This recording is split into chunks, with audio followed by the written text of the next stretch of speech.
మనము రోజు రోజుకు ఈ సైబర్ క్రైమ్‌ల గురించి మనము వార్తలు చేస్తూనే ఉన్నాము. దాని మీద మాట్లాడుతూనే ఉన్నాం.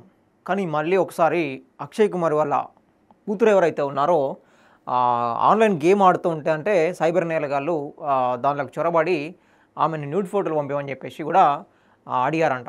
సో, ఈ రోజుల్లో రేపు మనం అర్థం చేసుకోవచ్చు. ఇయాల రేపు ఎక్కడ ఛాన్స్ దొరికితే అక్కడ వీళ్ళు దాంట్లోకి ఎంటర్ అయ్యి లింకులు పంపేయడం కావచ్చు.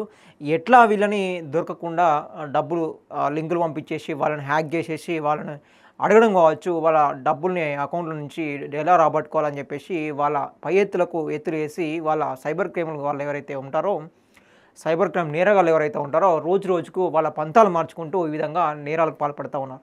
అయితే రీసెంట్‌గా ఇప్పుడు మళ్ళీ ఇంకొక అంశం ఏందంటే న్యూడ్ ఫోటోలు పంపాలని నా బిడ్డను అడిగారని చెప్పేసి అక్షయ్ కుమార్ కూడా చెప్పుకునే పరిస్థితి కాడికొచ్చింది. అంటే ఏ విధంగా వీళ్ళు ఎంత దారుణంగా తెగించారని కూడా మనం అర్థం చేసుకోవచ్చు. ఈ 2025 ఏఐ యుగంలో మనం నడుస్తూ ఉన్నాము.